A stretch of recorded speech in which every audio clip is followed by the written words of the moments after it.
Hola, buenas. Bienvenidos una vez más a este vuestro canal, El Cronista de la Corte. Y hoy tenemos otra vez a Ricardo Mateos, Otra vez. porque hace muy poquito que Ya subí un que vídeo tuyo estuvimos, sí. hablando del Duque de Montpensier. Sí. Lo que pasa es que se fue a distancia, fue por videollamada y hoy ya pues en persona. Y como te dije a ti, como dije a la gente que nos oye, hice una serie de... Bueno, pregunté en Instagram a ver qué preguntas querían que respondiéramos sobre los temas que ellos quisieran. Y bueno, han hecho una serie de preguntas que tengo aquí anotadas. Y pues vamos a hablar de... No, y a veces, oye, mejor hablar de lo que a la gente le interesa, porque a veces a mí me puede interesar no sé qué y a la gente le aburre soberanamente, o al revés, ¿no? Sí, Me sí. parece muy bien. Yo siempre pienso que son ellos los que tienen que decir un poco cómo guiar este canal que yo tengo, porque si no, no... Bueno, y no que sirve. uno hace las cosas para que sean vistas, ¿no? Escuchadas, leídas, sin público nada tiene sentido. Además, de verdad. Pues las preguntas están un poco divididas. Unas a un tema un poco más, no íntimas, sino más personales. Y luego ya hay, o sea, personales nuestras. Y luego ya hay pues una serie de preguntas sobre miembros de la realeza y sobre distintas cuestiones. Que bueno, esperamos que se puedan responder todas y que las respuestas a la gente que nos haya preguntado les sirvan de algo.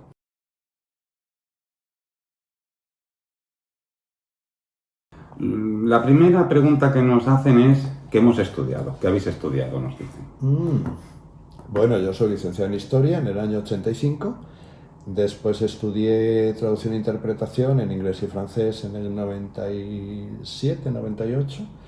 Y ya psicología en los 2010 o por ahí más o menos. Pues mi formación, aparte de mi formación naturopática, que eso es otra cuestión. Yo tengo muchos menos estudios que tú. Bueno, era mucho más joven. Yo hice historia en Málaga y ya está.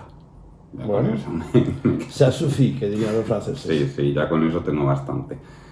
A mí siempre me ha resultado muy curioso tu formación de historia y de psicología, porque yo creo que para esto sirve mucho. Bueno, es lo mismo. Fíjate, el otro día hablaba yo con una amiga que pertenece a este mundillo, ¿sí? Una royal o semi-royal, ¿no? Y me decía esto, yo le decía que en el fondo es lo mismo, porque lo que tú te vas a encontrar es pura psicología. A mí no me ha interesado, eso decía ella, no me ha interesado nunca particularmente los palacios, las joyas en parte, pero no tanto, ¿no? Me han interesado los personajes, porque yo era muy joven y me hacía mis genealogías a mano, por eso me las tengo todas aquí. Todas, hacía unos cuadros enormes en mi casa, hojas pegadas con celo, esas cosas, ¿no? Cuadros enormes.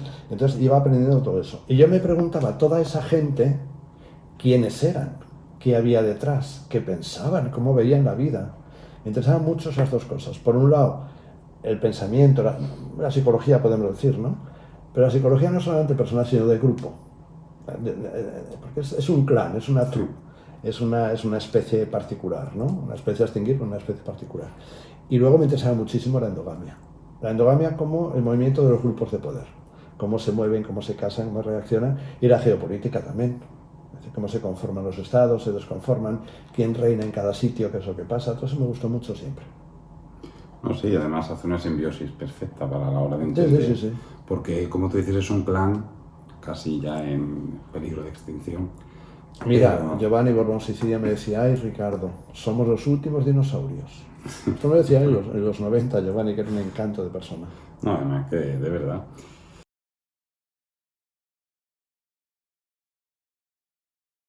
Mira, y esta pregunta sirve un poco para enlazar esta otra que es cómo nos empezó a interesar la realeza y qué es lo que más disfrutamos estudiándola.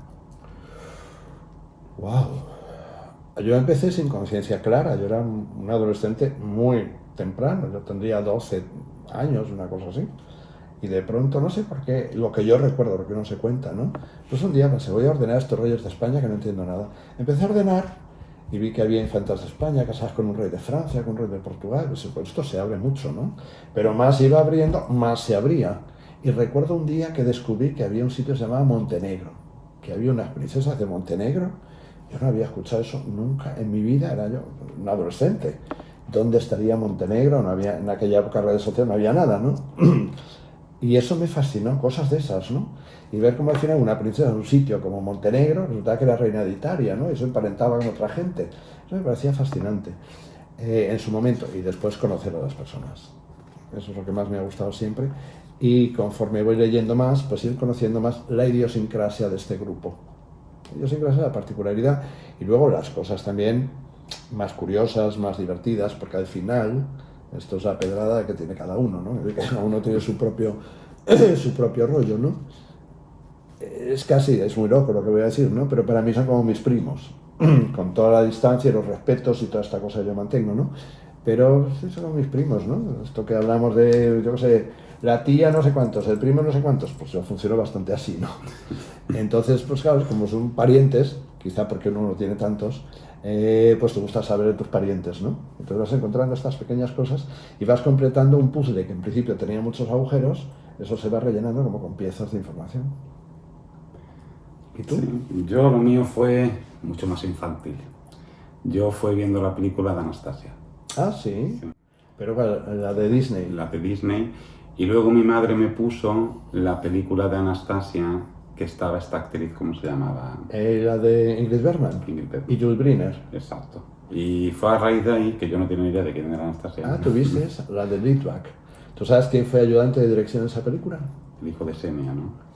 Michel Romanoff, el nieto de Xenia. Y me contaba Michel que para los decorados de los interiores de la película habían ido a Frogmore, a Wilderness House, a la casa de Xenia.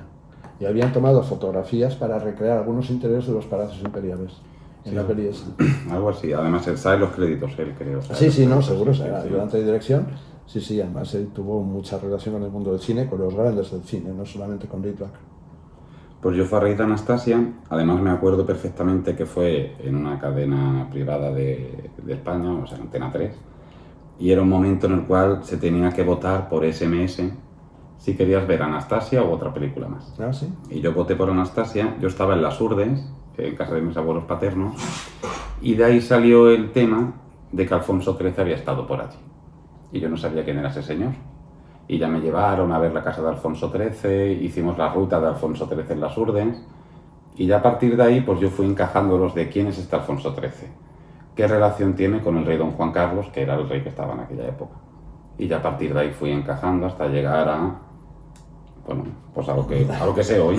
Al árbol que se abre y abre infinito, ¿no? Sí, Claro. sí. Y yo además, yo día a día voy aprendiendo muchísimo. Yo con todo lo que hago, con esto que hemos hecho del Rey Francisco, con lo que hicimos de las cuñadas, que también nos han preguntado aquí, con esto que me han propuesto de Antonias y Maringen, o sea, yo cada vez voy aprendiendo más. Y es algo que me apasiona. A mí lo que me gusta de este tema sobre todo es que me doy cuenta de que no sé nada a la hora de la verdad.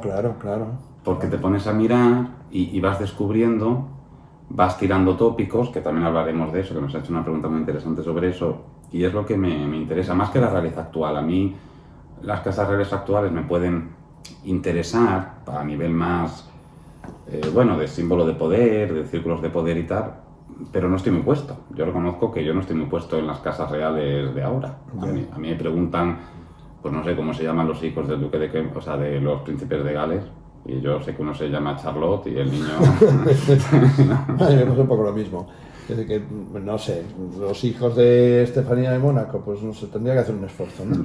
Porque es un mundo totalmente distinto. O sea, para mí se termina en el 45 como extensión hasta la boda de Atenas en el 62. Hasta ahí. Después ya es otro mundo, es otra cosa. A mí me pasa algo parecido.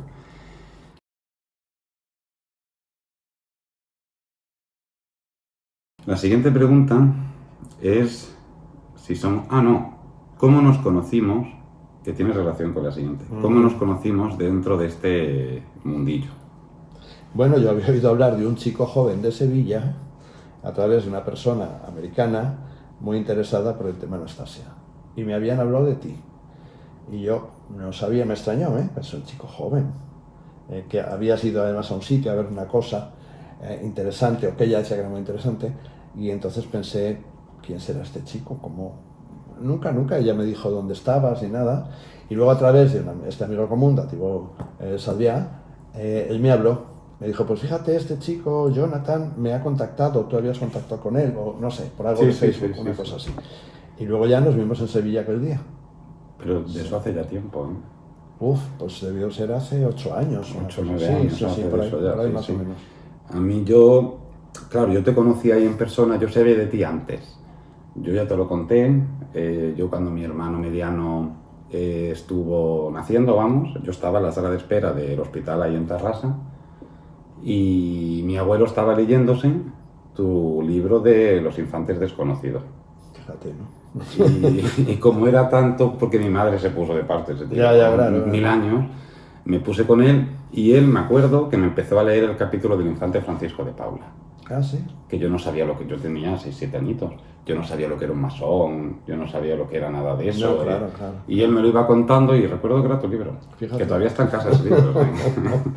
Así fue como yo Qué bueno. supe de tu existencia. Y ya fue esta conocida nuestra estadounidense quien también me habló de ti. Y luego cuando yo contacté con Datiu, que ha hecho un vídeo también en el canal sobre las braganzas legitimistas, Sí. ya me habló de ti también y nos conocimos en Sevilla, ya te digo, hace 8 o 9 años, Sí, por sí, menos sí, de sí. eso, ¿eh? Sí, sí. Hace un montón.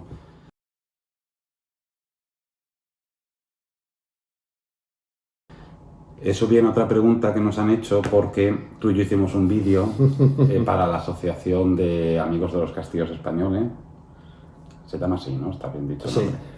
Sobre Ana Anderson, sobre Anastasia.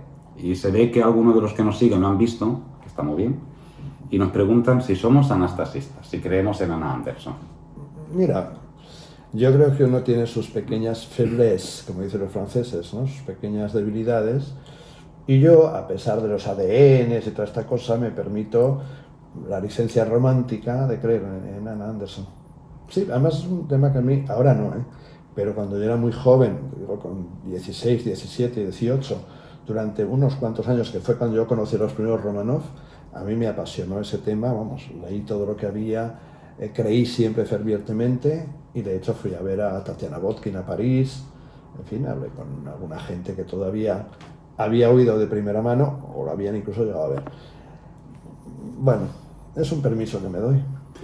Sí, es más, a nosotros el tema que nos unió un poco a través de esta americana es el tema de Anastasia. Con más mochila, pero el tema de Anastasia. Yo siempre he tenido mis dudas sobre el tema Anastasia. Y yo soy como tú. Yo tengo esa teoría más romanticona, ¿no? Bueno, y que la conspiración gusta, es decir, Sí, un poquito de conspiración no se puede permitir, ¿no? Yo eso es lo que me permito, fíjate, la única conspiración que me permito yo es también. esta, ¿no? La conspiración de los GS y toda esta cosa contra Anna Anderson, esa es la que yo me permito. No, y además es la que yo veo más lógica también. Y que también, ojo, que los Romanov, algunos, tuvieron sus dudas.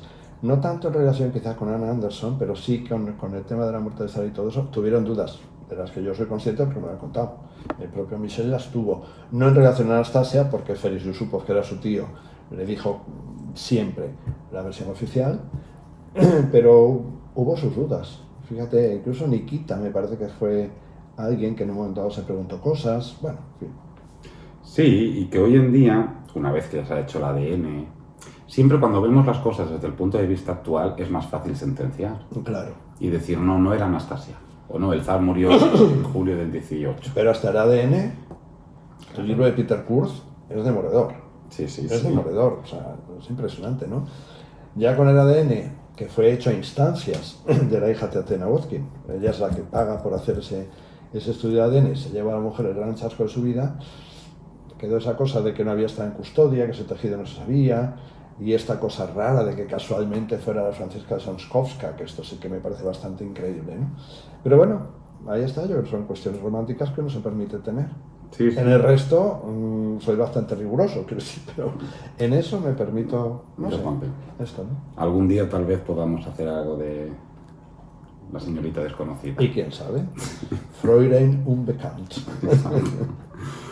Bueno, dejando... Es como Kaspar Hauser al final.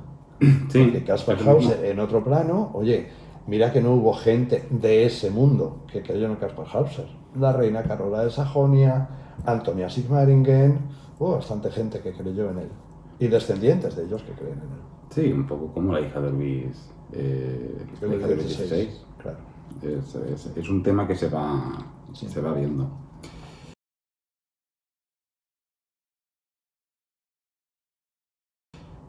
Pasando ya de los Romanov, una de las primeras preguntas más royal que nos hacen es ¿por qué Leopoldo II, de los belgas, no permitió a su sobrino Alberto, el futuro Alberto I, casarse con su prima Isabel Orleans, la hija de los condes de París? Casarse Alberto con Isabel Isabel, París. hija de los condes de París. Eso no casa por generación. No, porque ten en cuenta, Isabel París se casa en 1864. No, pero no hablan de Isabel París, hija de los Montpensier, sino de la... Ah, Isabel duquesa de Guisa. Exacto. Mira, era muy guapa. Lo cierto, lo que yo sí que he leído es que él conoce a su mujer, a la que es su mujer, y se enamora de ella por el Bazar de la Caridad. Por el funeral de Alençon. Claro, cuando muere Sofía Alençon, la corte belga manda a Alberto en representación. Y ahí conoce a Isabel de Baviera y se enamora de ella y se urde el matrimonio ahí. No sé si he leído yo alguna vez que estuvo a punto de casarse con Isabel Guisa. Pudiera ser una muy guapa. Sí, ella, sí, puede ser. Pero ten en cuenta que aportaba muy poco, porque era hija de un pretendiente de esto no hace mucho tiempo. De alguna forma Baviera era un reino todavía vigente. En Baviera tenían un gran prestigio, era sobrina de la emperatriz. Creo que tenía más, en ese momento aportaba algo más, ¿no? Y quizá tenía un carácter posiblemente más brillante que no la duquesa de Guisa, aunque eran dos mujeres de mucho carácter muy distinto. La duquesa de Guisa tenía un carácter tremendo. Ella en Larache, cuando vivía, tenía un trabuco allí y cuando iba a entrar algún moro allí en la casa o lo que sea, sacaba el trabuco y se ponía a tiros. Isabel de Bélgica era mucho más original, era mucho más a la izquierda, era esta mujer mucho más leída, más culta, pero las dos tenían mucho carácter. Yo creo que es por eso también. Bélgica, claro, en aquel momento yo también imagino que la otra, como tú dices, era hija de un pretendiente. También tal vez enemistarse con el gobierno francés en ese caso. Bélgica está lo de Francia, entonces enemistarse, casarse con unos Orleans es una cosa muy molesta siempre en Francia, incluso en esas fechas. Es una cosa bastante molesta. Dentro de que estas chicas se casaron bastante bien. Fíjate que Elena pudo ser... Espera, te quito el vaso o échalo para allá por si no... Ah, ¿por qué? Elena pudo casarse con el príncipe de Gales, el duque de Gales en ese momento, ¿no? Sí, ahora hablamos de eso. Bueno, hablamos de eso después, ¿no? Pero también había que casarse y una de ellas tenía que tener reserva para casarla con el duque de Guisa, con Juan de Orleans, que era de nuevo unir las dos ramas, la rama mayor y la rama segunda. Yo no te puedo contestar mucho a eso. Sí que sé cómo se conocieron Alberto e Isabel de Baviera. En Baviera, sí, eso fue en el Bazar de la Caridad, después en el entierro. En el funeral. No sé si he leído alguna vez este intento de casarlo con Isabel de París, pero vamos, que puede ser porque esos intentos se hacían todo el tiempo. Había cábalas por todas partes, en esa época muchísimas. Mira, pues la siguiente. Fíjate que todo esto, que es totalmente orleanista, ¿Sí? Yo creo que viene de nuestro vídeo del Duque de Montpensier. Podría ser.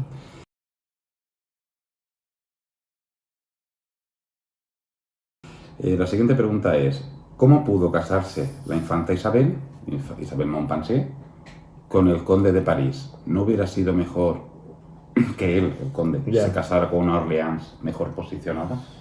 Una Orleans mejor posicionada no había, porque Isabel era infanta de España, tenía un derecho sucesorio, en su momento no demasiado lejos, y Montpensier, un hombre muy interesante, muy inteligente y además con una gran fortuna y con muy buenas conexiones. Yo creo que hizo una muy buena boda, porque además a él le interesa a Montpensier le interesa de nuevo esta cosa de los Orleans, de entre ellos irse casando para mantener siempre la primera línea unida a una Orleans. Sí, es una cosa muy interesante, ¿no? Que se va dando a lo largo del tiempo. Incluso el viejo conde de París, cuando casa con Bebel también es una Orleans de alguna forma, ¿no? Entonces yo creo que es una buena boda, teniendo en cuenta que acceder en esas fechas a casarse ya con monarquías, digamos, en marcha todavía en trono, era un tanto difícil. Sí que es verdad que el duque de Orleans, el hijo de Isabel de París, se casa con la archiduquesa, matrimonio que no funcionó en absoluto, pero que también está urdido por la tía Clementina, todo venía por Clementina, ¿verdad? Dorotea era nieta de Clementina, entonces todo venía un poco por ahí. Clementina tiene un carácter también Un carácter importante. fuerte, una mujer muy inteligente, muy brillante. Ella es la que va a regir la corte de Bulgaria, en realidad. Ella es la que tiene la fuerza, ella es la que lleva a su hijo a Bulgaria y la que va a estar ahí velando por el trono búlgaro. A mí después de Montpensier, es de que más me interesa de los hijos de Felipe. A mí también me parece muy interesante ella, ¿eh? Mucho. Es más, yo creo que, Es la más brillante, es la que vive más también. Porque María Württemberg muere muy joven y después Luisa Bélgica muere relativamente joven también. Entonces, Clementine bueno, hay ese libro de Olivier de France que está muy bien, que se titula La Médicis de los Coburgo, que es Clementina, justamente. Que además, inteligente, se casa con un hombre de una fortuna inmensa y es una de las reinas influyentes de la corte de Viena. Sí, ¿no? Y que el trono búlgaro le debe mucho a ella, es decir, ella fue la que claro. logró y todo eso.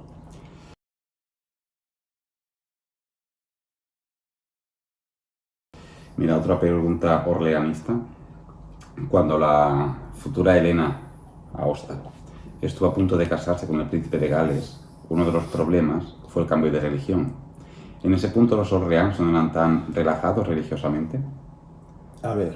Esto viene por el duque de Montpensier, que sí que hablamos, que no tenía ese pietismo. No, y es verdad que los Orleans nunca han sido meapidas, diciéndolo de forma vulgar, ¿no? Pero obviamente no podían aplicar el catolicismo de ninguna forma.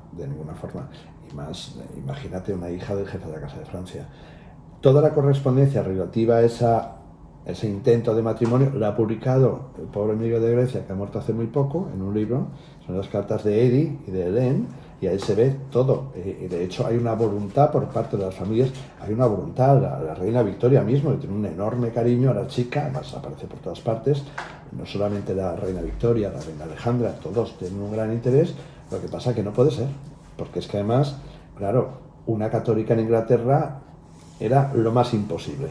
Entonces, Victoria lo dice, es que es una cosa muy imposible. Están aquellas actas antiguas británicas que impiden todo esto. Fíjate la que se formó con la boda de Victoria Eugenia, imagínate el heredero que se case con una católica, aunque se adoraban, se adoraban ellos dos.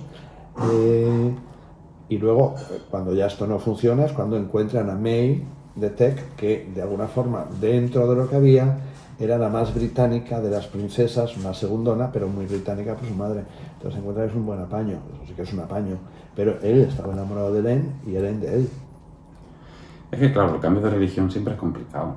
Y el mundo católico también. En ese momento era complicadísimo. Claro, sí. Complicadísimo, las trabas que ponían eran enormes. Bueno, cuando se casa María Luisa de Parma con Fernando de Bulgaria y nace su hijo, todo el lío que se monta es terrorífico. Fíjate, y eso es 1898 más o menos. Después tienen que pedir dispensas y todas estas cosas. La cosa era bastante seria, no era fácil. No, fíjate, por ejemplo, cuando Ana Pavlovna la intentan casar con Fernando VII. O cuando nuestra Amalia con Adalberto, todo esto de la religión ortodoxa, porque eran hipotéticos herederos al trono griego. O sea, que toda la religión... No, y que además los ingleses es específico. A los ingleses no les importa tanto un ortodoxo, una luterana, una calvinista o alguna confesión. El tema es que no sean papistas. Estos temas no son papistas. Hay un momento en el que se habla de casar a una de las hijas de Helena de Inglaterra, una de las Holstein, de casarla con un joven de la rama católica. Que dicen que ni hablar, que eso no es posible. Y eso ya es poco antes de la boda de Alfonso XIII, para que te das una idea, esto es anterior. Sí. Aquí dejamos ya, voy a hacer aquí el corte. El mundo de los Orleans. Y nos preguntan por nuestro Paco. Hay otra pregunta por aquí de Paquito y así la son.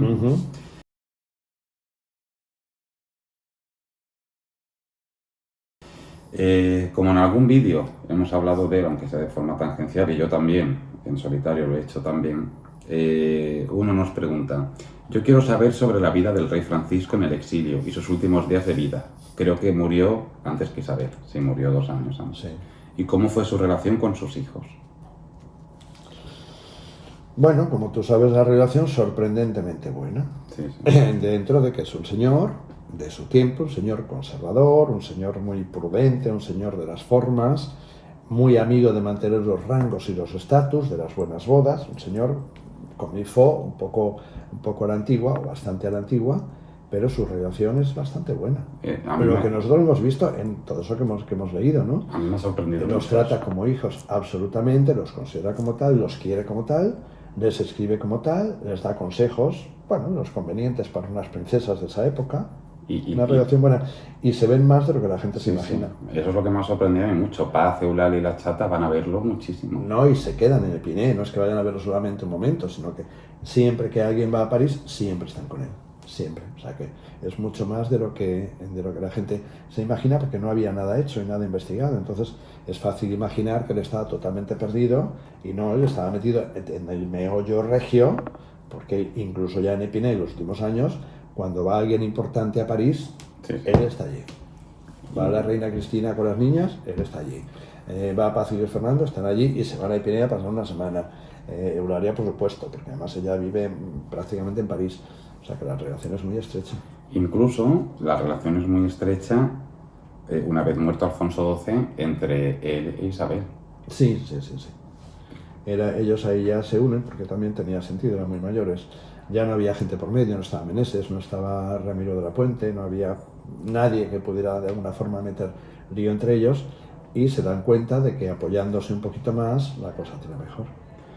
Y en relación a lo que nos pregunta de la vida en el exilio, yo creo que tiene como una etapa donde él viaja una barbaridad Sí. y se mueve mucho, y luego otra etapa donde ya se encierra en Epinay y ya no sale de allí. Sí, bueno, teniendo en cuenta para ir a Londres, que iba a cada momento, pues era una cosa que no tenía mayor importancia. Sí, sí. Donde va mucho es a Baviera, porque yo creo que a todos sus sobrinos, por supuesto, para él los mejores son los Bavieras, los demás son una especie de gente mal casada que no va a ningún sitio, y entonces los Bavieras son los favoritos. Sí, Claro, sí. los Bavieras se casan todos muy bien, todos los hijos de Amanda se casan muy bien, entonces y además reciben mucho mejor.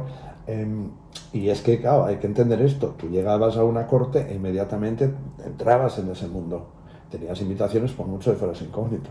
Claro. Sí, sí, además él viaja mucho, él va a Alejandría un par de veces, creo. Sí, sí. Italia, él viaja mucho por esa zona, luego... Bueno, él viaja también para sus colecciones, su compra sí. de objetos, de obras de arte, libros, también. Libro. Sí. Y para contratar a sus británicos, que él va A sus contratar. sirvientes británicos. Exacto. Sí. Por aquí hay otra cosa de Francisco, y así lo terminamos, mira.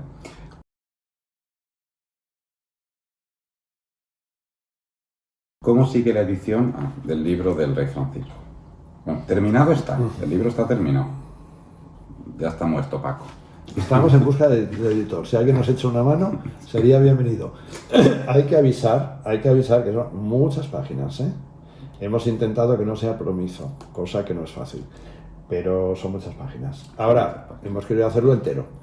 Entero, con rigor, bien hecho, sin poner opinión, que es importante, sino que el lector pueda sacar, extraer lo que quiera como conclusión o como idea. Yo creo que está todo presentado y está todo argumentado además, y todo está claramente identificado en las fuentes, o sea que Sí. esperemos que os pueda interesar. Eso seguro, yo creo que sí. Además, preguntan mucho por el... correspondencia utilizamos mucha. Hemeroteca mucha, Hemeroteca correspondencia muchísima. Los diarios de la reina María Cristina. Y eso luego es alguna fundamental. bibliografía de referencia, porque de él hay cosas muy fragmentarias, además apenas lo mencionan los libros de memorias, esto son muy poquito, pero lo que hay está todo. Y ponemos luz a Meneses, que yo creo que eso es algo muy bueno también. Eso es muy importante. Lo ponemos en su sitio, quién es, cuándo aparece, e intentamos mostrar lo que hemos podido descubrir de la relación que hay entre ellos. La relación que hay entre ellos. Es una relación de amor, sin duda. Sí, sí, sí. Sin duda. Ahora pasamos.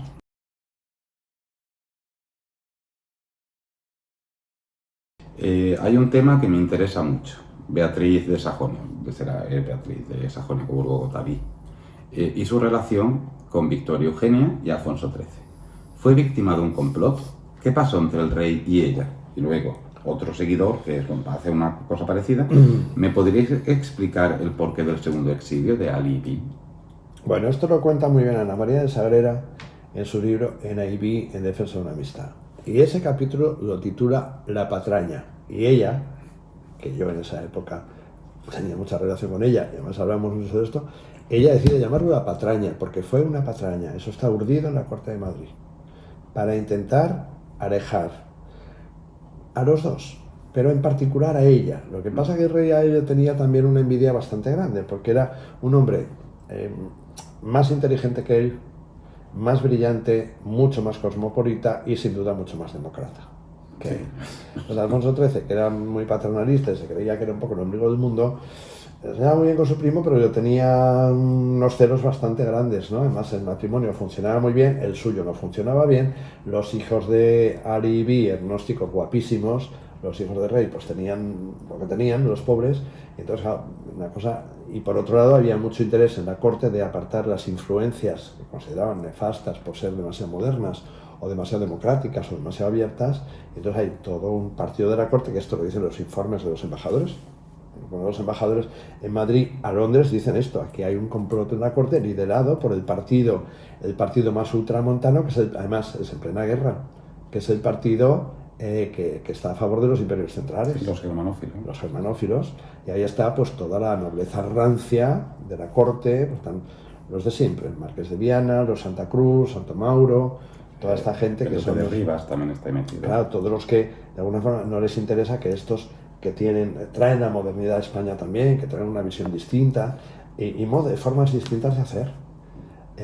Y saben, ellos se dan cuenta de que la infanta tiene una influencia con su prima que yo creo que ella no utiliza, sinceramente. Yo creo que es una mujer que fue tremendamente sensata, y lo que hay, además de eso, es un acercamiento, seguramente sexual, del rey a la infanta.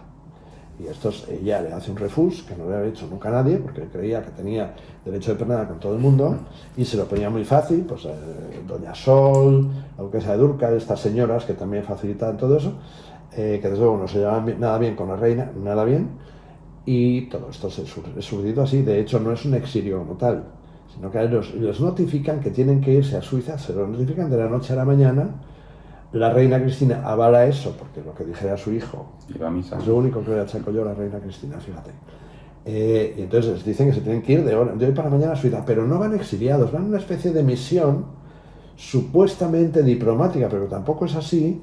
Es un exilio encubierto, pero allí los mandan y los tienen bastante tiempo. Sí, y luego también, ojo, porque a la reina le come mucho el coco, a Victoria Eugenia, porque hay los diarios del gran duque Dimitri, que los tiene William Lee en Estados Unidos.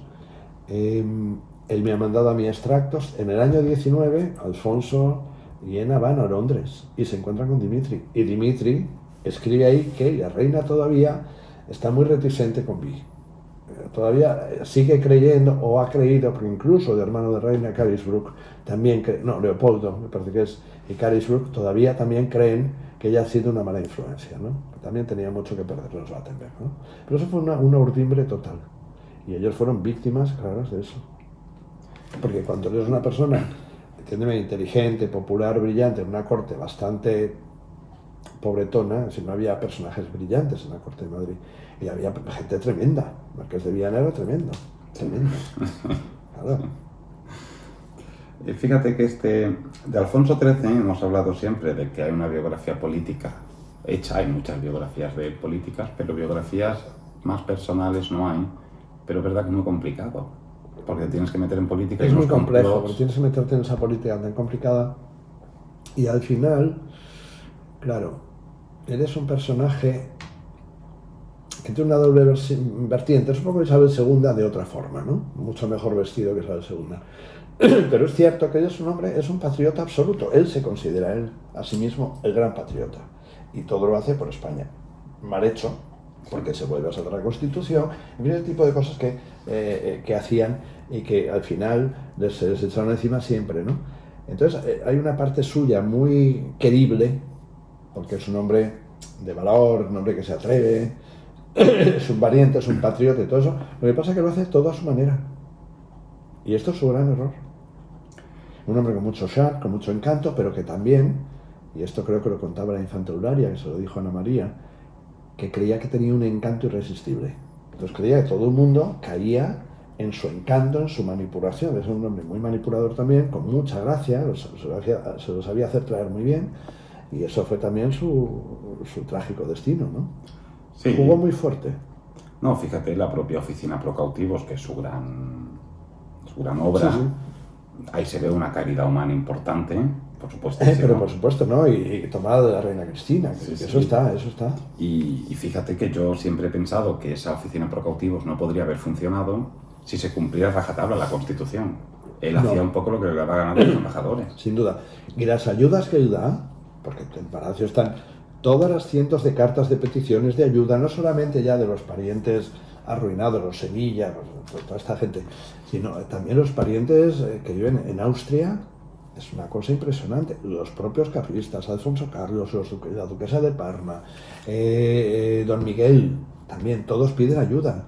Las fincas de Alfonso Carlos, Ebensweiler, Puchheim, todo eso se salva porque el rey interviene y lo pone bajo protección española. La tenuta de Villarello es el mismo caso, que el rey hace ahí un poco lo que quiere, saltándose una vez más la Constitución o muy en el borde. Y va a ayudar a todo el mundo, a Doña Blanca cuando viene a Barcelona huyendo con lo puesto primero desde Austria y después de Italia. Quien le abre las puertas es él. Quien va a llamar al Marqués de Comillas para que le eche una mano con dinero es él. A Cita, quien la recoge cuando no la recogía nadie, es él. Sí, sí. Y aunque ella está en el Pardo un tiempo, cuando se van al norte de Aquitio, él también pide a los Ribarren y toda esta gente de la buena burguesía vasca que la atiendan y la ayuden. O sea, que ahí dispone mucho, es un hombre muy solidario con los suyos. No, fíjate lo que intentó hacer con Nicolás II y su familia, Claro, en un momento en el cual claro, Barcelona claro. estaba lleno de anarquistas, revoluciones. Claro. Y también muy paternalista, porque él hace todo un juego paternalista con Manuel de Portugal. También. Por una parte, sí, muy amorosa, porque hay un cariño entre ellos dos, pero por otra parte tiene un interés también de se puede invadir Portugal y montamos ahí una monarquía, pues mejor también, ¿no? Quiero decir que tiene estas dos partes, son personajes que tienen mucha luz y mucha sombra y por tanto son muy creíbles y muy odiables, como Isabel II, muy parecido. Mira, su mujer es más fácil, Víctor Eugenia, lo que pasa que también es complicado. Porque es más lineal, porque no tiene tanto, claro, no es sureña, es que viene de otro sitio, Claro. Es que viene de los filos de Valmoral, ojo, que eso no debe ser cualquier cosa.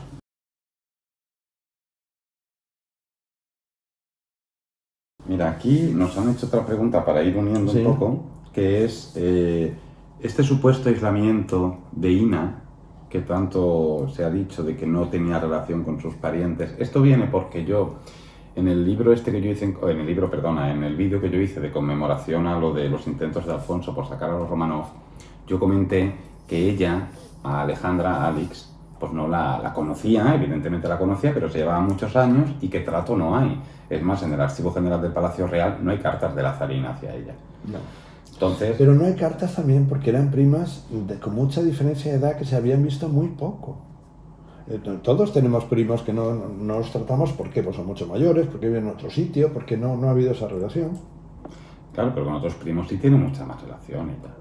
Ella tiene relación con los jóvenes, con los más jóvenes. Ella tiene relación con quienes, con los que se ha criado, que han sido Vi, sobre todo Vi, porque las hermanas eran ya más mayores, María Romanía, todas estas eran más mayores, porque pasaban los veranos juntos en la Costa Azul, en el Chateau Fabron de María Coburgo, ahí sí hay mucha relación.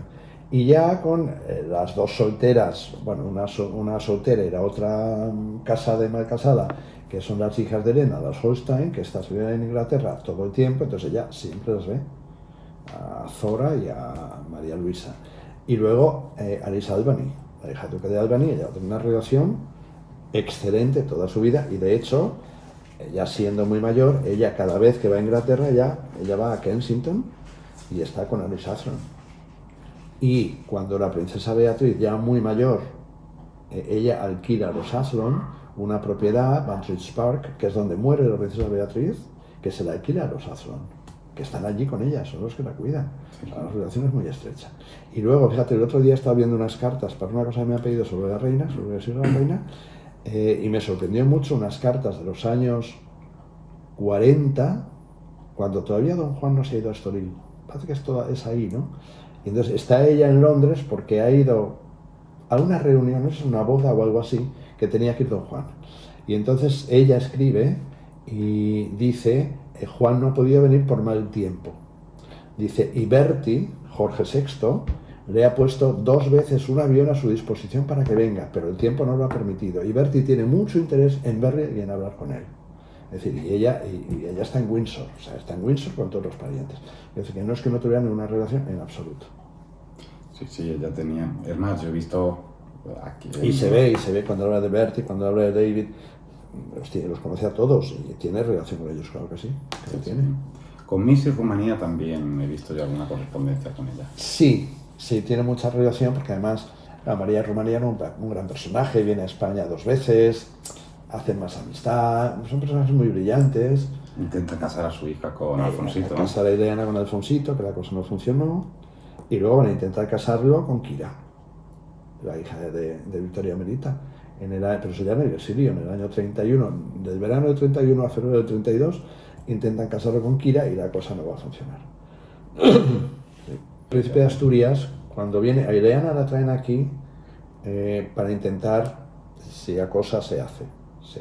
Lo que pasa es que justamente antes ha pasado por aquí una hija de Crista Salm, una Salm, prima de, vamos, prima hermana de Alfonso XIII. Y entonces el príncipe de Asturias se queda muy pendado de esta Salm. Y cuando ya llega Ileana, él se ha quedado enamorado de la Salm que se ha ido. Entonces las cartas entre Vi y María de Rumanía la llaman a la Salm, la llaman la Sauerkraut, la chucrut, la llaman la chucrut. Y como se ha quedado prendado, entonces Ileana ya no puede llegarse a eso. Y entonces Ileana hace un viaje por España y en Ronda conoce a Anton, el archiduque Anton, y ahí es donde aparece todo, ya entran ellos en su flirteo y toda esa cosa. Es interesante eso también. Pero eso sí se ha escrito algo, ¿verdad? ¿De qué? De esto que me comentas. De lo de la Salm, sí, eso lo saco yo, no sé, en algún sitio. Sí, porque en alguno de mis libros sí lo saco. Sí, eso lo he leído yo, sí.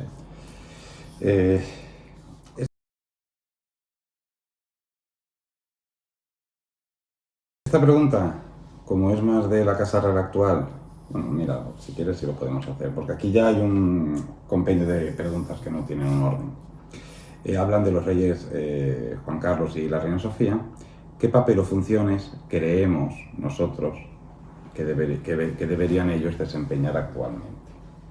Pues yo sinceramente creo que la cosa está muy bien como está. Yo también. La reina Sofía está muy digna, haciendo lo que sabe hacer muy bien y lo que yo creo que tiene que hacer. Y el rey Juan Carlos está también en un sitio donde yo creo que tiene que estar.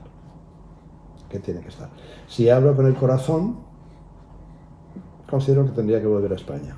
Si hablo con la cabeza, creo que no es necesario. Esa dualidad, ¿no? Ya, claro. Es complicado. Pero sí quiero que sea enterrado en el Escorial como corresponde, claro. Sí, yo. Y con la prosopopeya que eso requiere. Yo eso lo veo como, depende de cuándo se muera. Bueno, pero uno expresa un deseo, ¿no? Sí, claro.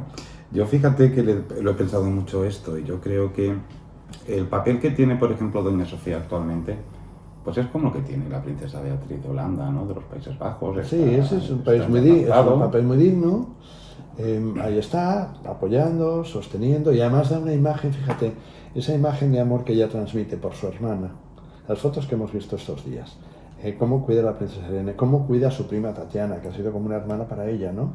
Y cómo están en esas fotos, Leonor y Sofía están ocupándose de estas señoras mayores que son tías abuelas, alguna tía abuela segunda, ¿no? Y cómo ella ha conseguido transmitir este amor por la familia. Es una cosa que viene de la Casa de Grecia, eso viene del rey Pablo y la reina Federica, que era una familia tremendamente unida, ¿no? Sí, pero yo creo que Sofía está haciendo un buen papel. El rey Juan Carlos, yo pienso como tú, yo creo que tendría que morir aquí en España, ser enterrado en el Escorial. Yo creo que será enterrado en el Escorial independientemente de donde muera, pero es verdad que eso pues no depende tanto de la Casa Real, sino que depende un poco más de bueno, yo creo que al final las figuras son enteras, quiero decir, el rey Juan Carlos tiene una gran dimensión, porque la tiene, por mucho que la gente lo quiera negar ahora, ¿no? Esto es un absurdo, ¿no? Y tiene también sus grandes sombras. Sí, y es un hombre que no va a cambiar porque su carácter es ese, para bien y para mal. Ese mismo campechanismo, ese mismo saltarse las normas, ese mismo por qué no te callas, también ha contribuido mucho a que este país sea muy conocido fuera y con un gran prestigio. El rey Juan Carlos no le tosía a cualquiera, ¿comprendes? Madre mía, le iban a toser a él, ¿no? Claro. Él es digno heredero de ese carácter borbónico. Hombre, absolutamente. Es Isabel II en puro. Yo lo veo muy Isabel II, al Sí. pobre, sí.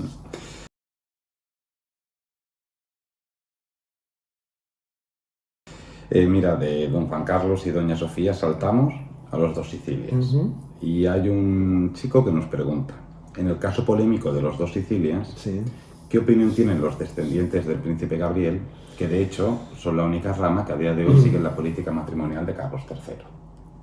Bueno, si nos mantenemos en lo estricto de la pragmática de Carlos III, que ellos, por supuesto, no suscriben hoy en día ninguna de las ramas, lo cierto es que el único que está en posición, digamos, de legitimidad, si lo miramos desde ahí, es el hijo de Antonio, el hijo del príncipe Antonio, se casa con una Schönborn-Wiesenthal, que es segunda parte de Gotha. Hasta ahí, él no tiene pretensión ninguna.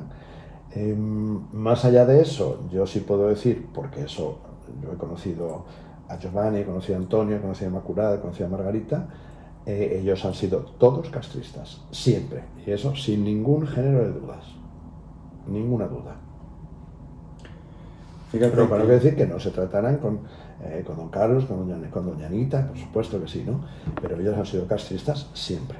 Hoy en día eso ya no tiene mucha relevancia, pero la rama de Gabriel se mantuvo en lo que era la legitimidad en su momento, lo que mantuvieron todos, porque en realidad a la rama española, y esto queda mal decirlo, ¿no? Pero la rama española quien la apoya es don Juan y doña Esperanza, que se encuentran en una posición parecida con Brasil. Toda la casa de las dos Sicilias, todos los planetas de las dos Sicilias se colocan del lado de Ranieri, que es el último, que es el viejo, y que es el que tiene que seguir, porque además para todos era así. Para todos era así. Yo recuerdo Urraca, fíjate, en los años 80, que ya tenía absolutamente claro esta posición. Y ellos tenían mucha relación entre ellos. Tanto la rama de Gabriel como la rama de Ranieri tenía mucha relación, la tuvieron siempre. Tú tenías algo hecho de los dos Sicilias, ¿verdad? Pero lo tienes parado. Tengo una cosa ahí hecha, pero está parada en los años 40, porque ahí se complica mucho. Donde se empieza a complicar veremos, todo, ¿no? eso se complica mucho, sí.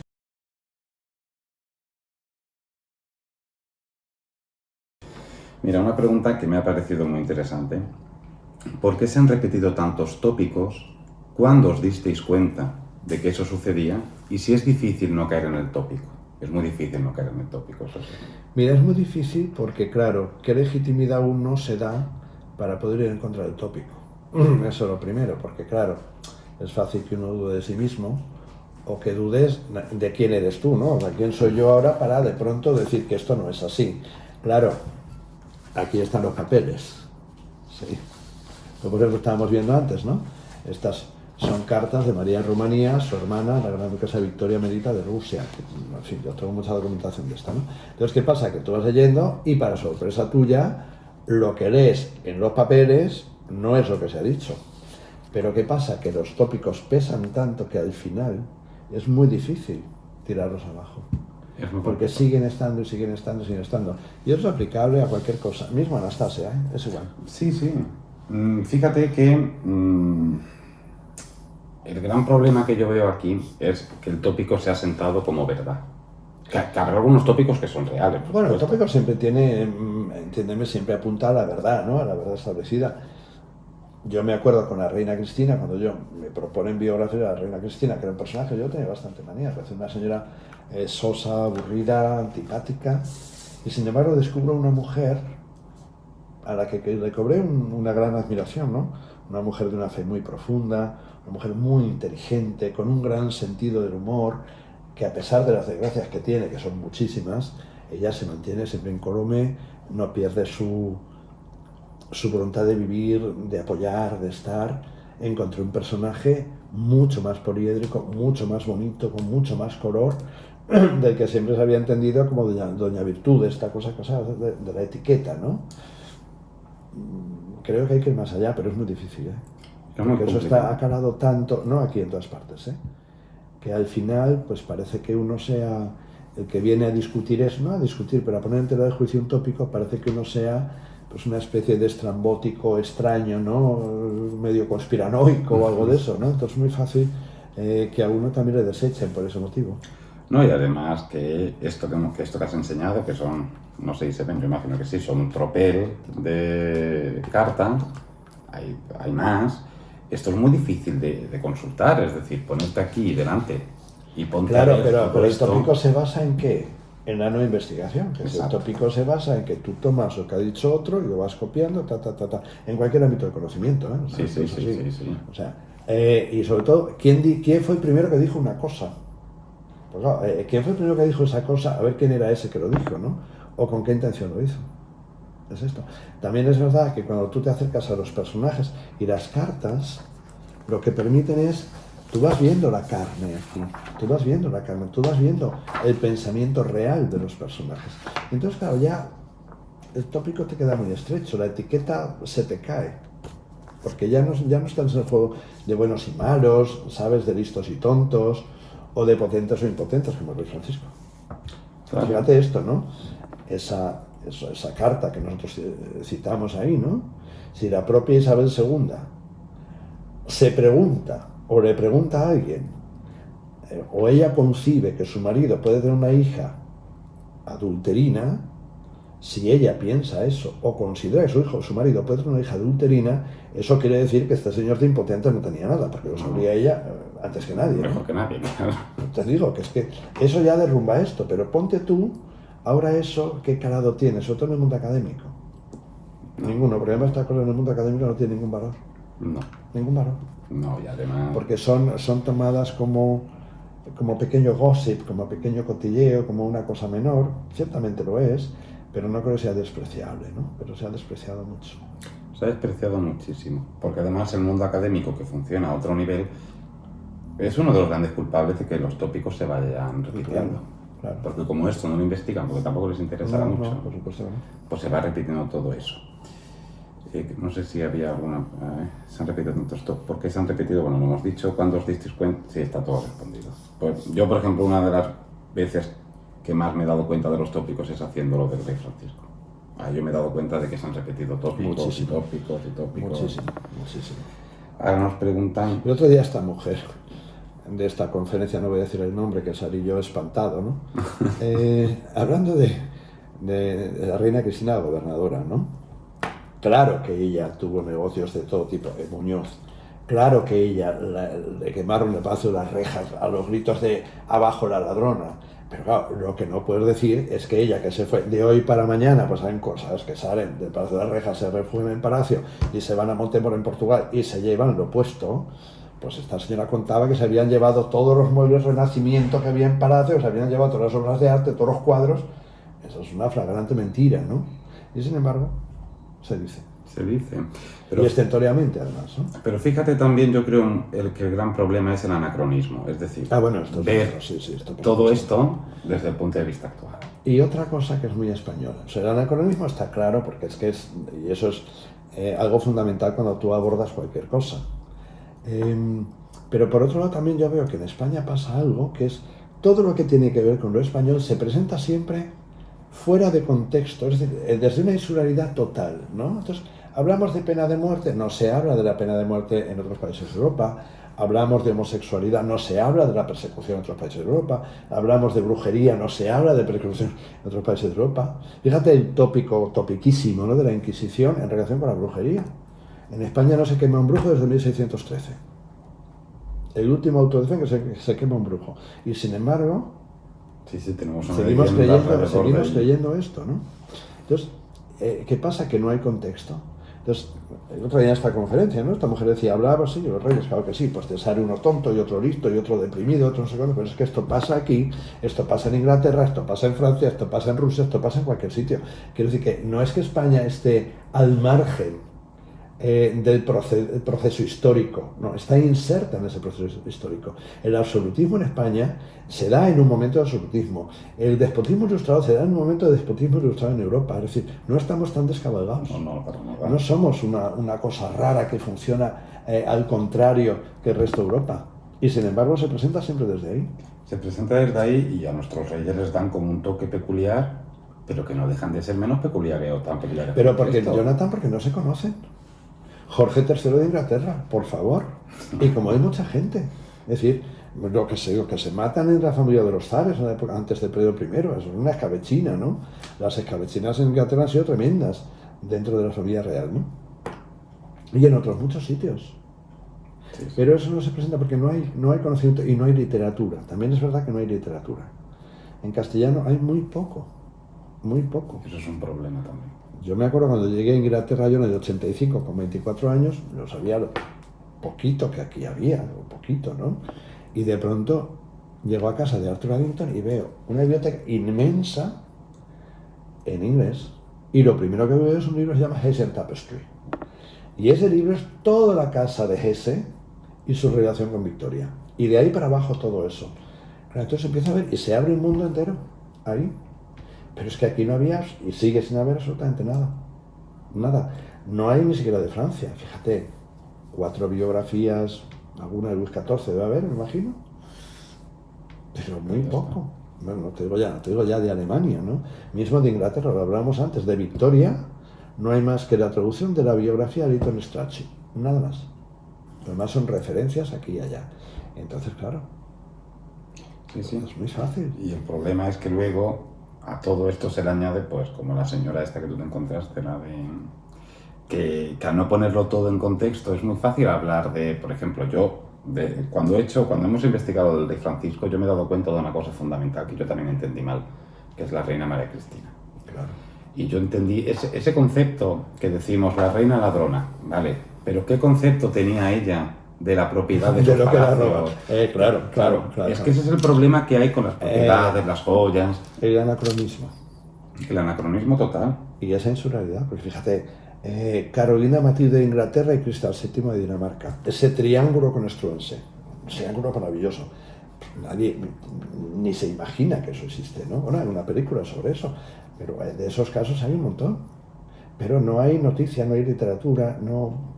entiendo, si no se puede acceder, parece que nosotros seamos una isla que la balsa de piedra es Saramago, ¿no? Que funciona. Por otro lado, como mucho, con Portugal y para de contar.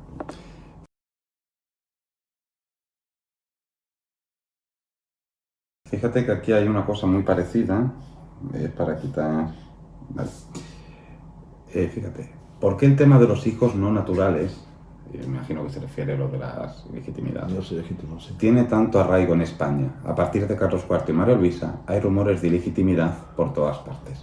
Y yo creo que tiene mucha relación con esto que estamos hablando. Mucha relación. Primero, que tenemos un concepto tan burgués de las relaciones familiares, relaciones totalmente entre pareja, burgués. y no somos conscientes de lo que era un amante en aquella época, cómo eso se movía tanto, y además la leyenda negra, que eso también gusta mucho. Claro. Mira, en Francia, en los años 70, los grandes genealogistas, Valancel, Alain Giraud, Huberti, Denis Grandot, Pierre Nicolas, toda esta gente, que trabajaban muy bien lo que era genealogía, ahí se publicaban libros sobre todas las descendencias ilegítimas de la Casa de Francia. De Luis XIV, de Duque de Orleans, de Luis XIII, de Luis XV. Mejor hacían bromas que decían que Giscard descendía de Luis XV, que seguramente sí, y su mujer de Carlos X. Es una cosa, por eso quería el Tosón de Oro, ¿no? Pero esto era una cosa llevada a gala. Quiero decir que no, eran cosas que se estudiaban exentas de opinión. Y entonces la genealogía que tenía en esa época una gran pujanza, ahora ya la ha perdido, ¿no? Ahora ya no importa. Yo, fíjate, algunos ilegítimos que hemos encontrado ahora y todo eso ya ni los anoto. En esa época sí, porque era muy importante, seguía muy bien esas líneas, ¿no? Pero una cosa, fíjate en Inglaterra, los Fitzherberts, los Fitzmaurice, los Fitzclarence, toda esta gente que no son del siglo XVI, sino que son hijos del duque de Cambridge, son hijos de Guillermo IV, son hijos de Jorge IV en el siglo XIX, y estas genealogías están todas, que fue mi primer ministro de Inglaterra, que fue que desciende de los Fitzclarence, me parece que es, de Jorge IV de Inglaterra, del regente, Cameron, que además había sido novio de Margarita de Rumanía en su momento. Pues este viene de Jorge IV, esto se sabe perfectamente. Camila Parker, que viene de Alice Kettle, amante de Eduardo VII. Esto se sabe. Y como no se ha opinado, no se le pone mucha carga moral, sino simplemente se registra como una información. Aquí no. No, aquí no. Es decir, que legitimidades ha habido tropecientas mil millones. Anda que no ha habido entre los Romanov, que hay un libro entero de Jacques Ferrand sobre ramas ilegítimas de los Romanov, de ellos y de ellas, porque ellas también. Hasta el Serrijaro, por ejemplo, ¿no? Los venden, que son conocidos, toda esta gente. Aquí, ¿qué pasa? Que antes de Carlos IV, con Carlos III no, porque es un hombre absolutamente fiel a su mujer, y Felipe V es absolutamente fiel a su mujer. Sí, sí, sí. Lo son. A don Gabriel no le da tiempo, si bien es verdad que hay una familia inglesa que yo he conocido que dice descender de don Gabriel por una línea ilegítima. Además esto lo tenían todo, Peter de L'Oriol se llama este hombre, que yo lo vi en Londres. Y esto lo tienen todo, y hay un tal Meinerzhagen que tiene un libro, un personaje importante del Imperio Británico, donde él dice que viene de esa rama de don Gabriel. ¿Verdad o no? Pero tampoco había muchos personajes más para dejar ir los hijos ilegítimos. Y además, fíjate que estos dos reyes coinciden con toda esta propaganda revolucionaria. Claro. Que denostaban a María Antonieta, a todo lo que tenía que ver con los Borbones franceses, y a esto les tocó. Fíjate lo que se ha contado tanto, que yo siempre lo digo, lo que se ha contado del infante Francisco de Paula como hijo de Manuel Godoy, cuando la propia María Luisa trató de casar al infante Francisco de Paula con la hija de Godoy. Claro. María Luisa será como sea, pero casará a dos hermanos. No, a un incesto no creo que llegará. Eso, entonces, no creo que llegará. Pero claro, para averiguar tú que el infante Francisco de Paula y la hija de Godoy se iban a casar, tienes que mirar cartas. Mira, yo tengo un amigo que él contaba de cuando era niño, estudiaba historia, y aparecía el profesor y decía, hablemos de María Luisa de Parma, la zorrota. El profesor. Esta era la clase, ¿sabes? Pues así. Sí, y aún seguirá siendo así. Sí, claro. Mira, podríamos ir a estas dos, que es de... Y además hay otra cosa, date cuenta, es que hay que entender las cosas. Eso eran matrimonios arreglados que todo el mundo sabía que lo eran, y por tanto tú tenías que hacerte cargo como pudiera de que tu marido iba a tener 1 o 20 deslices, y algunas señoras también, porque señoras hubo un montón, pero un montón, ya en el 19 que tuvieron hijos ilegítimos, pero vamos, montones. Mira, Tira. Bueno, Tira, y también fíjate, está Cecilia de Baden, que casa con el gran duque Miguel Nikolaevich. La reina Victoria dice, bueno, dicen que esta es hija de un judío. En todas partes había. Los propios Battenberg, el barón de Grancy con la gran duquesa de Hesse, pues hay muchísimo. Sí, pero fíjate, si una hija de estos, María Isabel dos Sicilias, ya tiene un hijo, claro. Una que se queda viuda, tiene un hijo. La duquesa de Berry, pues un montón. ¿No tuvo otro también? ¿Quién era? La última reina de las dos Sicilias, la Sofía. Todas esas hermanas, quitando Sofía Danzón, tuvieron hijos ilegítimos. La emperatriz, parece que no hay duda de eso ya, Matilde Trani, y por supuesto María Sofía. Tuvieron hijos ilegítimos. Eso lo cuenta la condesa Laris, sobrina de todas ellas, y lo cuenta con pelos y señales. Que eso todo el mundo lo desmintió, hasta que yo escribí en Royalty un artículo sobre la hija de Matilde Trani con el marqués de Lema. Y eso está todo probado. De hecho, el marqués de Lema, que recibe la villa farnesina en regalo del rey Francisco, se la deja a esta hija adulterina que ha tenido con la condesa de Trani. Está... Sí. Y María Laris lo que dice, además ella cuenta perfectamente eso, que ella es la hija de la reina de Nápoles, que le han hecho pasar por sobrina. Esto lo cuenta ella en su libro. Sí.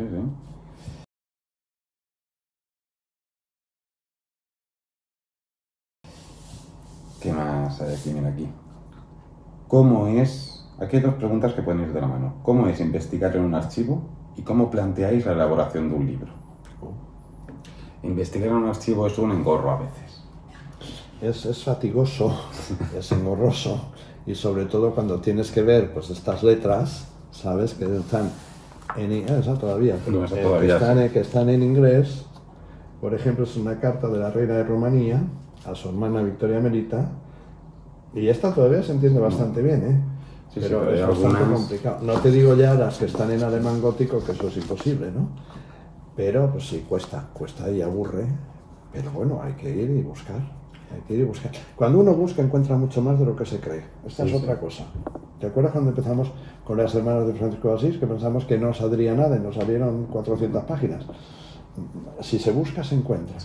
Y además... Hay que saber dónde buscar, y hay que tener mucha paciencia, sobre todo, y tenacidad.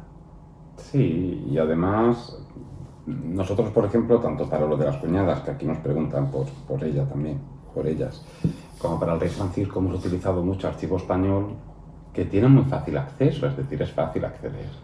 Y hoy en día hay mucha cosa que ya está escaneada. En el Archivo General del Palacio Real atienden Muy bien. Luego es verdad que hay un poco de caos dentro de las cajas, ¿no? Porque está todo un poco desordenado y tal, pero te atienden maravillosamente bien, te ayudan todo lo que pueden. Y en el Archivo Histórico Nacional también tardan más en hacer reproducciones porque hay más fondo, pero también te atienden muy bien y tenemos un gran material ahí dentro. Mira, para el libro de Rey Manuel, yo exhibí un archivo en Stuttgart, de Baden-Württemberg, que ahí tienen toneladas de cartas de Beatriz Baviera, duquesa de Urach, que lo cede todo eso ahí. Me trataron súper bien. Yo no tuve ni que ir, no pedí. En Viena pedí fotografías y algunas cartas para ir a la reina Cristina. Me atendieron súper bien. En Suecia escribía la colección del príncipe Eugenio, también. En Mónaco, lo mismo. Tengo todas las cartas de Alberto de Mónaco y la infanta Eulalia. Las cartas del rey de Suecia, la infanta Eulalia. Todo súper fácil, se ponen muy bien, claro que sí. Y hoy en día con internet. Pero hay que saber, hay que moverse, y es verdad, hombre, que da más pereza, hay que pagar a veces también, tienes que dedicarle más tiempo, dejarte las pestañas intentando entender la letra, y los nicknames, que esto es otro tema complicadito, porque si no conoces los nicknames no te enteras de nada. No te enteras de nada. Claro.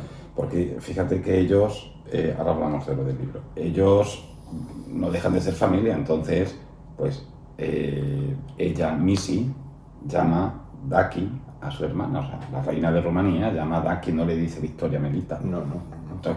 Y a Missy, de hecho, las hermanas no la llaman Missy, la llaman Maddie. Pero fíjate, en esas cartas que se han publicado de las hijas de Felipe V, las que hay con una correspondencia, a Mariana y Victoria de Portugal la llaman la tanta más cuanta.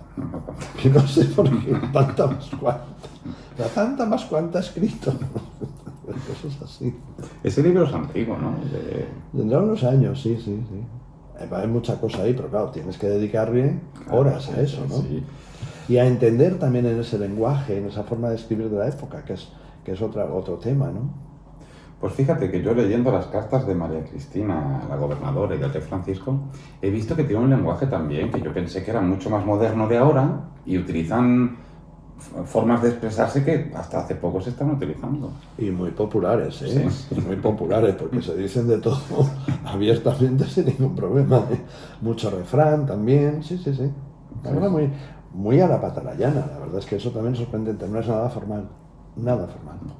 Y yo creo que es fundamental para entender un personaje, sea quien sea, ver su letra, ver cómo escribe, ver cómo se expresa.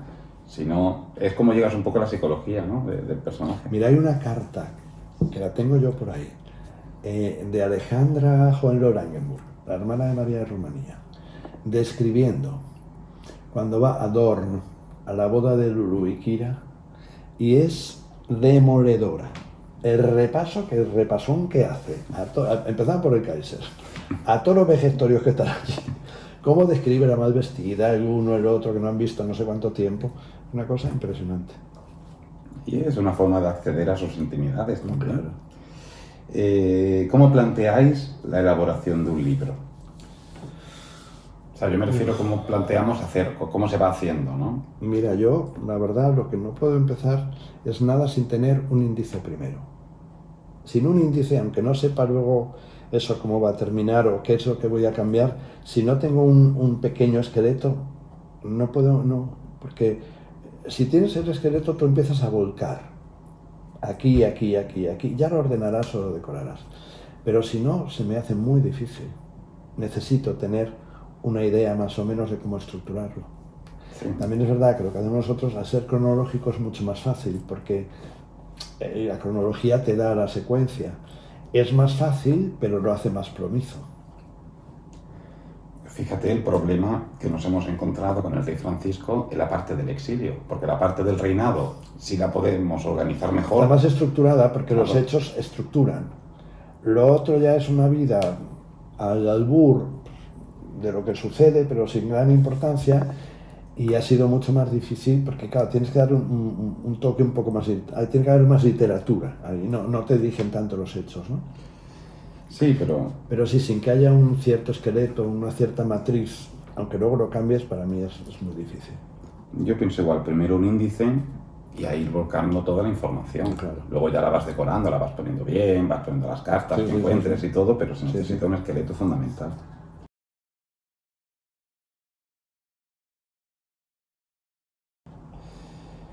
Mira, he leído vuestro libro de las cuñadas, cómo surgió la idea y cuál os interesó más. Lo de la idea lo explicas tú en la introducción de las cuñadas. Ah, sí.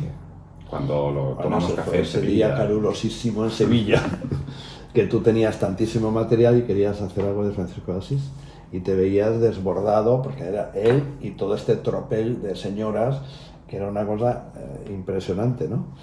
Y yo te dije, mira, yo si quieres, nos ponemos a hacer estas señoras aparte, y una vez hechas, claro, queda ya él un poquito Más depurado. más depurado, porque si no eso era inabordable. Imagínate, y visto desde ahora, manejar todo eso hubiera sido imposible, ¿no? Y así surgió. Sí, Fue sí, así, sí. tomando un café una mañana del mes de agosto, con mucho calor. Fíjate que un amigo nuestro nos planteó, cuando estábamos haciendo el libro, ¿te acuerdas? Que nos dijo, ¿por qué no metéis un capítulo de Enrique Sevilla y otro capítulo del Rey Francisco? Hoy en día eso, No. lo ves ahora y es como, No. No, inaugurado, sí. son dos caracteres. Y además, Enrique requiere una biografía también, que la haga otro, por supuesto, no la voy a hacer yo, porque eso puede ser morirse, ¿no? Pero mismo Enrique Sevilla, que tiene una vida tan absolutamente errática y que está aquí, allá, conspirando, complotando, no sé qué, no sé cuántos, seguro que si te pones a buscar, aparecen montañas de cosas. Y él muere pronto, muere en el 70. Sí, sí. Pero requiere una cosa propia, Enrique Sevilla. ¿Y cuál os interesó más? A mí la Gurowski, a mí Isabel Gurowski me hizo mucha gracia. A mí Isabel Gurowski me gusta mucho. Pepita es la menos conocida, ahora hemos sabido más. Era más loca, yo creo, Sí, más sí. loca con diferencia, ¿no? La quería meter en un manicomio, decía el otro. Lo de Pepita era tremendo, ¿no? Pero yo creo que la más completa es Isabel Gurowski. Que esto en su momento, fíjate... Bueno, perdonad porque hemos tenido que cortar un momento por una visita inesperada. Cosas del directo. Cosas del directo. Y Sí. hemos aprovechado para poner un café. Un café. Estábamos hablando de Gurowski, de la Isabel Isabel Gurowski, Gurowski. de Y Isabel tú ibas a Gurowski. contar algo de... No, yo iba a Marañón. contar que cuando yo hablé con Gregorio de Marañón, porque descendiente de ella, para nuestro libro, que es verdad que Gregorio me presentó también una imagen de ella más amplia, ¿sí? Que era, yo estaba también un poco en el tópico de señora un poco desastrada, ¿no? Pero es verdad que es una mujer, él me dijo, es la romántica, me dijo él, y tiene razón, es la más romántica, es la más completa, es la más culta también, es la que se mueve en muchos terrenos. Es verdad que acaba, también dicen que como una mendiga por Madrid y todo eso, pero al final es una mujer que vive a su manera. Yo creo que es una moderna avant la lettre, que decían en Francia, y es de estas primeras señoras que en el 19 arrasan, así que hacen su vida, salen del marco clásico de princesas cursis, y yo creo que tiene mucho mérito, y que quizá tiene una biografía ella por sí misma. Sí, yo creo que... Mirando en fuentes belgas, también esto que se dijo de que el rey Leopoldo I de Bélgica tuvo un hijo con ella y todo eso, habría que investigarlo más. Yo creo que de las hermanas Sí, es la que yo más creo que sí, yo se creo le que puede sí. hacer una biografía. Sí, la Y, más completa. Y Pepita también es verdad que es muy interesante, pero el gran problema que tiene ella es que hay un momento que desaparece de las crónicas y... Me desaparece también porque no debía estar ella muy bien de la cabeza, yo creo. Yo también. Es la más opaca de todas, la más opaca, sí. Yo ahora que hemos mirado el Rey Francisco, yo creo que ella algo le pasaba. Sí. No como su hermana, la infanta Cristina. No como Cristina, pero sí, sí. Otra cosa a lo mejor más histriónico. Sí, sí, algo más raro, sí, como más histriónico, como dices tú, sí, ¿no? sí. Más difícil de esconder. Exacto. Por eso la tenían... Exacto. Bueno, pues yo me alegro mucho que a quien nos haya hecho esta pregunta le haya gustado el libro. Yo disfruté mucho haciendo ese libro. Yo también, sí. aprendimos mucho.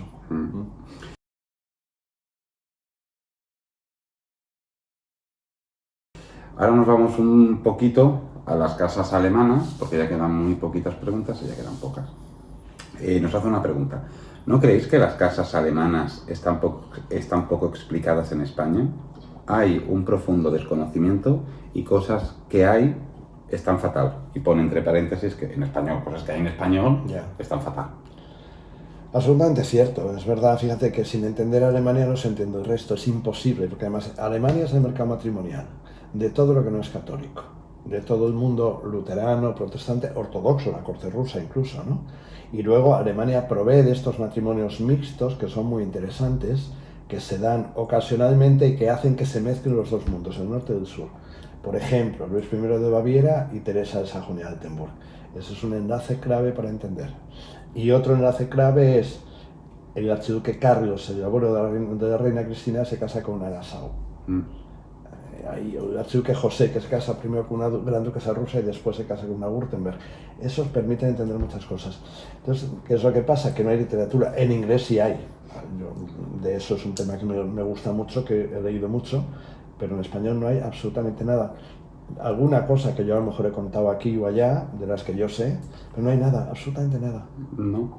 Hay mucho en inglés, nada o muy poco, en francés yo creo que casi nada, y hay mucho en alemán. Fíjate, últimamente además hay cosas muy buenas de la Casa de Sajonia, hay cosas buenas de la Casa de Württemberg, y sin embargo también es que son muy desconocidas, porque aquí porque no ha habido matrimonios con la Casa de España ni con cercanías, ni siquiera con dos Sicilias o con No. Parma, entonces nos queda muy lejos, pero son clave para entender. Claro, porque lo único que ha habido ha sido Amalia de Sajonia y María Josefa de Sajonia, pero María Josefa Sí, pero son murió... con las cortes católicas Claro. alemanas que Sí, son sí, mucho más sí, conservadoras, un poquito más conocidas, Baviera sobre todo por Luis II, ¿no? O por Paz, por la infanta Paz. Sajonia ni siquiera, Sajonia queda ahí una cosa como muy lejana, y luego están todas los ducados sajones, todos los grandes ducados, Mecklenburg, Oldenburg, que es muy interesante, Baden, es fascinante, a mí Baden me interesa mucho, ¿no? Además casa muy bien Baden. Fíjate que los Mónaco enlazan con realeza europea a través de la Casa de Baden, no tienen otro enlace más que ese. Es curioso, ¿no? Sí, pero es verdad que muy poco ya te metes en eso sin... A mí me encanta, es un tema que me fascina, ¿eh? Absolutamente. Pero, claro, no hay literatura y también, entiéndeme, escribir sobre eso en España es que no tiene ninguna salida, ¿no? No, pero fíjate que ni siquiera, que a mí Prusia, por ejemplo, no me gusta mucho. Pero que ni siquiera Prusia, que es el más conocido, Nada. aquí no hay... No, y Prusia es verdad, yo tengo una antipatía particular a los Hohenzollern, a la rama mayor, porque luego están las ramas menores que son muy interesantes también, ¿sí? No solamente los Sigmaringen, o los Ehingen, que son otras ramas, sino dentro de la Casa de Prusia, digamos, de lo que es la Casa Real de Prusia, los segundones y las ramas que vienen de los segundones son muy interesantes. Mismo los castillos, las propiedades que tienen, están muy bien. Fíjate que yo lo que creo también es que como es complicado, porque esto sí que es complicado de entender, es decir, esto o te gusta Ya. o esto es muy difícil de entender. Pero para eso hay que saber mucha genealogía. Si no, es muy fácil perderse. Sí, sí, totalmente. Y sobre todo, no una genealogía del siglo XIX, sino que hay que remontarse mucho más atrás. Un poquito más atrás. Porque tienes los ducados ernestinos que Fíjate se que van juntando, para unir a todas las casas reales de Europa, el Bergspirits del año 75, que es la Biblia de todo esto, hay que irse, me parece que es a una princesa de Orange-Nassau en el siglo XVII, porque tienes que pillar Mónaco e incluso la reina Geraldina de Bulgaria, perdón, de Albania.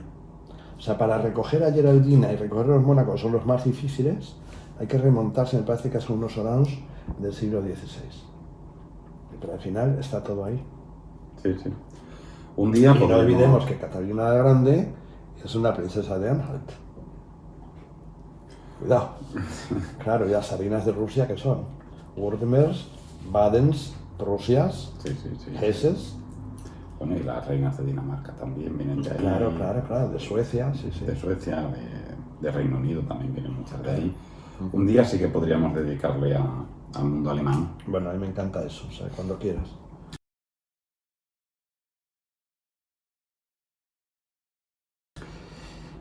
Mira, otra pregunta, ya quedan dos preguntas. Una, ¿cómo es que un reino tan pequeño como Montenegro tuvo una política matrimonial tan buena? Al rey de Montenegro también lo llaman un poco como el abuelo de Europa, ¿no? Un poco el suegro de Europa. Bueno, más o menos. Lo que pasa es que Montenegro era un principado, eso se convierte en reino en 1910, muy tarde, muy tarde. Antes era un principado religioso, además, porque los príncipes eran vladicas, eran todos sacerdotes, no, pero eran personajes de la Iglesia Ortodoxa, y era una sucesión, como no tenían hijos, de tío sobrino, por lo general, hasta Nicolás I. Nicolás I lo que tiene es que a las hijas las manda a estudiar Smolny en San Petersburgo. Y entonces son unas princesas muy bien educadas, muy adecuadas en ese concierto de los Balcanes. Montenegro no tenía mucha importancia todavía, pero para Rusia tenía su punto, porque era una conexión ortodoxa. Y al estar educadas en Smolny y estar inmersas en la corte rusa, van a tener una política matrimonial muy buena. Primero Zorka, que se casa con el rey de Serbia, y después ya se casan las dos hermanas, Stana y Militza, con dos grandes duques rusos, una primero con Leuchtenberg ruso, y ya la reina Elena. La reina Elena, que es el personaje, el gran personaje, y Ana con el príncipe de Battenberg. Eso ya es un personaje. A mí me gustan mucho esas mujeres que están totalmente también sin hacer, sin biografiar. Las Cuervo, ¿no? Sí. Son muy interesantes y además muy unidas entre ellas, porque es un poco las hermanas Braganza y las hermanas Montenegro también. Ojo, que además la presencia que ellas tienen en la corte italiana es muy grande después de la Revolución. Claro. Y Danilo. Porque Danilo es un personaje de opereta totalmente, completamente de opereta. Y sin embargo Danilo sigue teniendo entrada. Hay unas fotos de los años 30, es el funeral de la gran duquesa Elizabeth de Mecklenburg-Strelitz, que era una Anhalt, ella por nacimiento, Eri Anhalt. Y ahí están Danilo, los Mecklenburgo, está todo el mundo en ese funeral. Y luego está también, hay unas fotos de él que tengo yo con Cecilia Prusia en una boda en Alemania, desde la de Kira. Es decir, que Danilo funciona, está circulando por esos mundos y tiene una amistad relativamente buena con Alfonso XIII. Y las hermanas solteras, Xenia y Vera, también tienen una amistad con Alfonso XIII, ahí en la Costa Azul.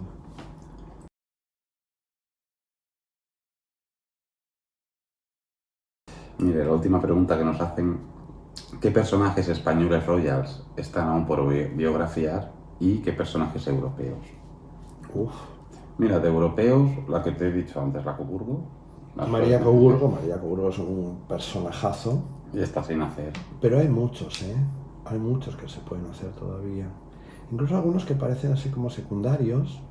Cecilia Prusia, por ejemplo, un personaje grande. La emperatriz Herminia, también es un personaje muy curioso, una mujer con una vida muy complicada. Yo no sé, el gran duque de Weimar, el último, o Charles Edward de Sajonia-Coburgo, también es un gran personaje, en una época muy difícil. Estoy pensando en Alemania, no sé, hay muchos. Hay muchos, el del teatro. El duque del teatro, Jorge II de Meiningen. Una buena biografía de Bernardo de Holanda, por ejemplo, sería muy interesante, porque hay una, pero cuenta muy poco. Entonces hay mucho. Y aquí en España, muchísimo. Queda por hacer la reina Cristina gobernadora, queda por hacer Muñoz. Enrique, duque de Sevilla. El duque de Sevilla. Quedan por hacer también... bueno, yo creo que los hijos de Alfonso XIII, bien hechos. Bien hecho, pero eso está todo por hacer, claro. Sí, porque hay mucho tópico también ahí, hay mucha cosa también. Y luego ya el siglo de Alfonso XIII y el siglo de Victoria Eugenia, creo que son capitales también. Tal vez una Isabel II más personal. Sí, pero es muy complicado. Claro, es muy complicado. Un Alfonso XII a nivel personal también podría estar muy bien. Sí, mira que eso es una cosa corta. Sí. Pero es una biografía muy corta, ¿no? Porque es verdad que de él, en sus propias palabras, hay muy poco. Algunas cosas que saqué yo en La Reina Cristina, pero no hay mucha cosa de él. No, y es una vida corta, puede ser un libro bonito. Sí. Y por hacer, por haber, puede haber un montón. Porque, por ejemplo, todas las hijas que tienen los Riánsares, eso está por hacer por completo. Sí, sobre todo las importantes, que son Amparo y Milagros, aunque era una mujer muy joven. Y luego las hijas de Felipe V. Mariana y Victoria es un personajazo, sí. La reina de Cerdeña, la delfina de Francia, vive menos tiempo. Sí que hay algo de la delfina de Francia hecho en Francia. De la reina de Cerdeña no hay absolutamente nada. De Mariana Victoria, nada. Yo creo que ni en Portugal siquiera. Y yo creo que eso merece un sitio, un espacio, ¿no? Del infante Don Luis sí que hay alguna cosa hecha, que son fragmentarias. Y ahora han sacado uno de Don Gabriel. Alguien me ha mandado el otro día una cosa de Don Gabriel. Sí, y también ha sacado algo de El BOE, ha sacado algo de Don Sebastián. Don Sebastián, sí. Falta, el rey Francisco, que lo tenemos nosotros. Ya. Y que yo sepa de España, como si te pones a mirar, hay unos cuantos todavía por hacer ahí. Sí, hay algunos secundarios. Los Montpensier, por ejemplo. También. Hay algunos secundarios también interesantes ahí, que no son grandes biografías, pero que aportan cosas, ¿no? Ali sí, porque está hecho. Fernando Baviera no da para mucho. No da para mucho. Nunca se sabe tampoco, ¿no? No, es que eso es lo que pasa, luego te pones a mirar y a lo mejor encuentras... Claro. Pero bueno, sí hay muchos personajes. Si nos ponemos a mirar desde Felipe V hasta Alfonso XIII... La biografía de Destroyer sería Irak y Bagration. Esa es la gran biografía. Esa es la gran biografía. También creo que será muy complicada. Sí, muy complicada. Pues con esto hemos acabado. Las preguntas, no queda ninguna por aquí, ¿no? No. Bueno, pero estamos abiertos a lo que la gente quiera saber o que le puede interesar. Ellos saben que, esto ya lo hemos hecho también, que cualquier cosa, vídeos de estos así que son fáciles de hacer en el sentido de que tampoco tienen mucha edición detrás, que lo más engorroso de los vídeos es la edición de fotos y tal, esto es más fácil de hacer, o sea que no hay ningún problema. Y lo que sí nos gustaría comentaros antes de despedirnos de vosotros es el curso, las clases que queremos realizar ya en otoño, en octubre, sobre estos temas de realeza. Si os acordáis, yo en el mes de junio más o menos hice unas preguntas también en los estados de Instagram sobre, en el hipotético caso de que se dieran unas clases, de qué querríais hablar, que te acuerdas que te comenté y te dije, uy, ha ganado Austria mayoritariamente, los Salzburgo. Entonces, a raíz de ahí, pues yo hablé con Ricardo y con otros amigos nuestros más que también les gusta este tema y saben mucho, y planteamos algo. En un primer momento llegamos a plantear pues estas clases de dinastías, ir una por una, pero es cierto que después de pensarlo mucho... Era muy abarcativo, muy extenso. Sí. Claro, y sin saber también el interés de la gente, que es que tú te puedes embarcar en eso. A mí me interesa todo, ¿no? Pero claro, no a todo el mundo le interesa todo.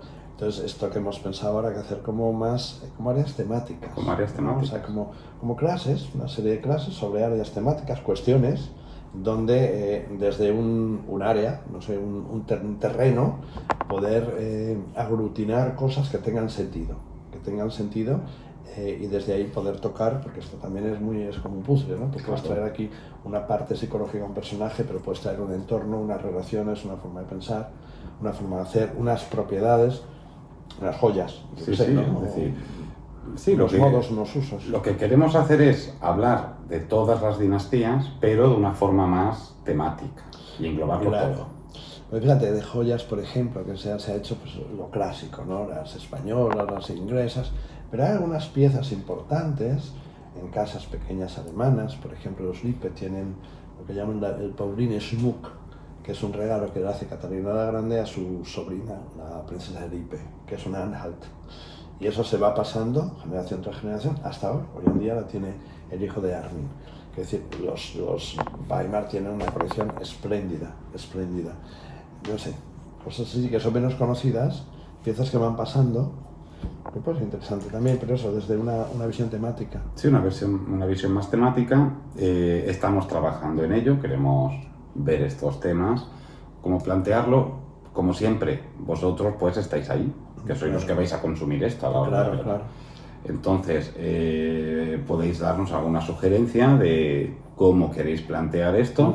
Se empezaría a partir de octubre, ¿no? Que es una buena fecha, porque septiembre es un mes muy tonto, muy malo para esto también.